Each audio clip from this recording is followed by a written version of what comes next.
Today here at Robert's Guitar Dungeon, we're checking out the Tubeholic Overdrive from Ogre.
I shared in a group on Facebook that a guitar group that I'm active in, and a lot of people really wanted me to do a demo of this, so that's what we're doing. And let's get the boring stuff out of the way. It's a tube screamer. It's a tube screamer circuit. That's what it is. But I did the delay pedal out of this series a month or two ago, and I really liked the delay, and I wanted to give the overdrive a try, and eventually I'll do the distortion, and if I ever get all 3 or 4 of them, or however many are in that line, then maybe I'll do a demo of the whole thing together. But I really wanted to try the distortion out because it's a tube screamer circuit. It's 3 basic knobs, level, gain, and tone, just like a tube screamer. But it's got it doesn't quite have that same mid hump that tube screamers are known for. This one's a little bit smoother, and in my opinion, that makes it a little bit more user friendly for a lot more for a lot of different types of genres. I demoed it both after a distortion pedal and before the gain stage of a tube amplifier, so we could kind of hear how it sounds in both scenarios. And the settings in both of those were exactly the same, by the way. I made some adjustments on the amp, but that was it. Some features about it. It obviously it's pretty cool. It's definitely awesome. Really rock and roll metal looking. And that's primarily who this is geared towards. The eyes light up when it's engaged to tell you that it's on, which is obviously also really cool. And another thing is how you access the controls. You can flip that down. Once you have the control set to where you want them, then you can flip it down, and if you're playing live on stage or wherever, you don't have to worry about your foot bumping the knobs and knocking something out of whack. So that's partially why it's designed the way that it is. I said this in the video about the delay pedal, and I'll say it with this one. One thing I am disappointed about is that I thought with the attention to detail that they put into building these things, as awesome as they look and the price tag on them, these are about 179 bucks brand new. I thought for sure that these would have been made in the USA, but they're not. They're made in Korea. Not that that's necessarily a bad thing, but I would have expected to be buying an American-made product from for a product like this. So minor detail, but they don't just eyeballing it, knowing what I know about the market, I would have expected these to be made in the USA. So if you are interested in buying one of these, know that they are imported.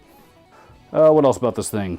Standard 9-volt input for 9-volt power supply. Does have a spot on the back that you can use a 9-volt battery on it instead, should you choose to do so. And it's built pretty well. That's one thing that I always look for in any pedal is how well it's made. Are the knobs nice and tight?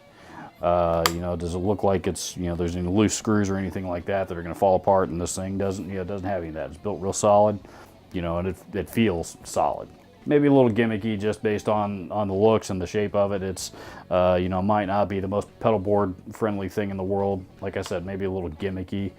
But that being said, I think they did a good job, and I think they're cool. So and the other thing I've noticed with these is they sell for 179 bucks new, but for some reason there's a seller on Amazon, and these things fluctuate quite a bit. So if you want to pick up a cheap one, you can keep your eye on Amazon, and I've seen these things sell for as low as like $36 on Amazon. I don't know how they're getting away with that, but if you see a price that low, you got to jump on it, because chances are it's only going to be that way for a day or so before they jump it back up to the $150, $180 range. So if you enjoyed this video, if you found it helpful at all, please consider hitting the subscribe button and also the little bell icon. That will alert you of when I upload new videos every Wednesday and Saturday morning.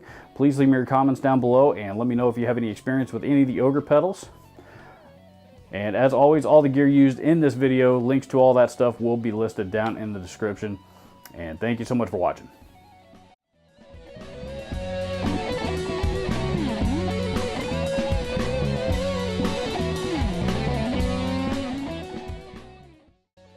You know what? There are tons of young people out there that want to get involved in music and do not have the means to do so. If you are watching this video, most likely you're a musician, and many experienced musicians have tons of broken and unwanted gear lying around that they're not doing anything with. Please visit my friends at Share the Music on Facebook at the link below and learn how you and your unwanted gear can help change somebody's life.